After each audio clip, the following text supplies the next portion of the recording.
Bom dia, segundo ano, como que vocês estão? Espero que estejam bem. Hoje a gente vai finalizar o capítulo 5, Angiospermas. Então, Biologia 2, a aula do dia 27/3. Para a gente finalizar, falta a gente falar sobre a autofecundação e a fecundação cruzada e falar sobre o ciclo de vida das angiospermas. Então, acompanhem aí na página 8, que a gente vai começar do livro, falando sobre autofecundação e fecundação cruzada. Bom, para que haja fecundação, a gente sabe que o gameta masculino tem que chegar até o gameta feminino. Na verdade, o grão de pólen ele vai chegar até o estigma da estrutura feminina da flor e para que ele chegue até lá, a gente chama esse processo de polinização. A gente viu isso na última aula, né? O transporte do grão de pólen até o estigma de uma flor, chama polinização. E a gente viu que nas angiospermas, por causa das flores, as flores atraem animais, ou seja, aumenta as chances de polinização, que nas gimnospermas dependia apenas do vento.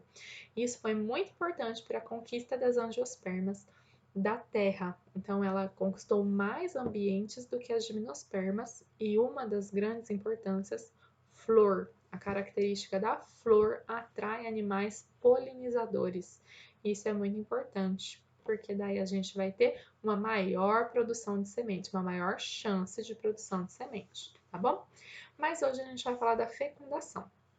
Porque a maior parte das plantas são monóicas. Isso significa que ela tem tanto a estrutura masculina quanto a estrutura feminina na sua flor. E se as duas amadurecerem ao mesmo tempo, vai ocorrer o que a gente chama de autofecundação, ou seja, o grão de pólen daquela árvore, da árvore número 1, vai chegar no estigma da árvore número 1. E daí, gameta masculino e feminino produzido pelo mesmo indivíduo, não há variabilidade genética. Isso é uma desvantagem. Então, as espécies, né, de maneira geral, das angiospermas, muitas têm estratégias para garantir o que a gente chama de fecundação cruzada. Fecundação cruzada significa que o grão de pólen é de uma árvore e a oosfera que foi fecundada é de outra árvore. Ou seja, um animal polinizador, por exemplo, foi na flor da árvore número 1, se sujou com esse grão de pólen, daí ele foi se alimentar do néctar da flor de uma outra árvore, número 2, só que da mesma espécie, tá, gente? Porque para ter fecundação tem que ser mesma espécie. Da árvore número 2. E daí, quando ele estava lá se alimentando do néctar, aconteceu, caiu, né, do corpinho dele o grão de pólen que ele estava carregando e chegou no estigma da árvore, da flor da árvore número 2. Ou seja, você tem a árvore número 1 fornecendo o gameta masculino, que está dentro do grão de pólen. A gente viu, né, que quando ele amadurece, vai formar os núcleos que são o gameta masculino. E a árvore número 2 é que está fornecendo gameta feminina, oosfera, ou seja, fecundação cruzada, reprodução sexuada, como a gente está acostumado, tá bom? E daí vai ter uma variabilidade genética que é vantajoso, a gente já viu todas as vantagens da reprodução sexuada. Então, para garantir que isso ocorra, as espécies desenvolveram, no decorrer do tempo, seleção natural, algumas estratégias. E essas estratégias tem algumas listadas aqui na página 8, ó. Aqui. Então, tem a primeira, dicogamia. Dicogamia de 2. Então, significa que tem duas épocas de amadurecimento. Ou seja, a flor, quando ela nasce, a gente sabe que não está pronto ainda esses gametas. Eles vão passar por um estágio de amadurecimento. E primeiro amadurece um dos gametas e depois amadurece o outro. Por exemplo, primeiro amadurece o grão de pólen, depois amadurece a oosfera. Então, quando o grão de pólen for liberado, naquela árvore não tem oosfera madura.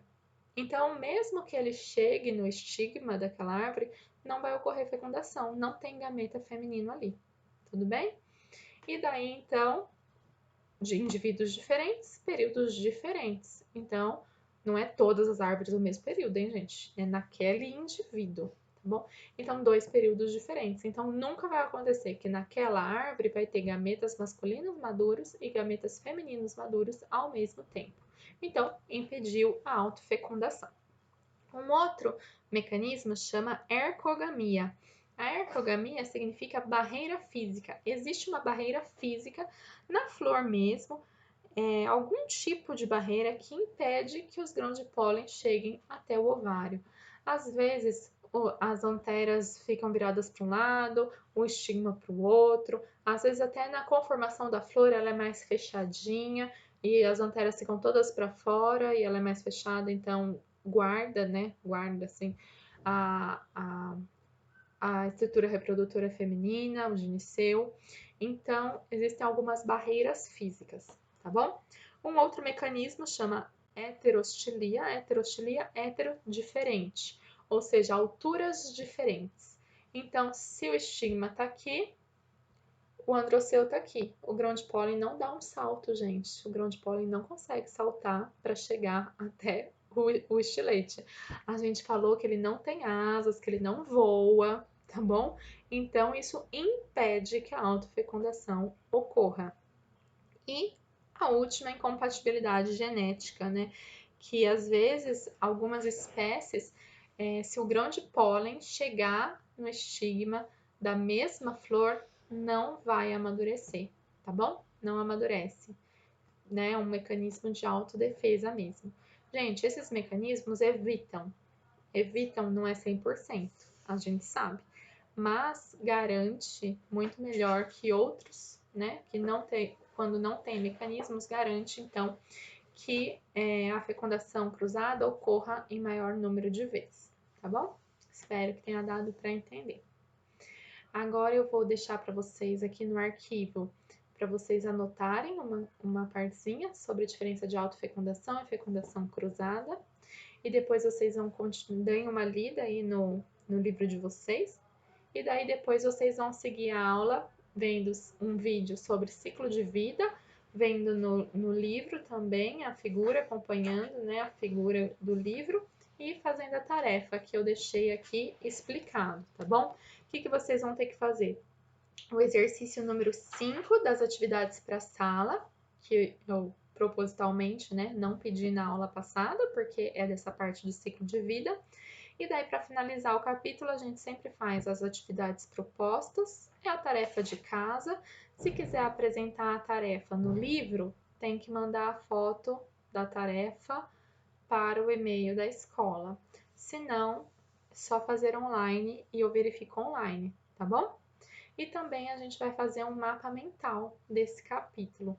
Gente, para o mapa mental, foquem nas características gerais das angiospermas, estrutura da flor e ciclo de vida, tá? Não precisa reproduzir o ciclo de vida que tá aqui, né, dos desenhos e tudo mais, não é esse o objetivo. Mas vocês entenderem quais são as diferenças desse ciclo de vida, tá bom? Vejo vocês em breve, até mais, fiquem bem, fiquem em casa e lavem muito bem as mãos. Tchau, gente!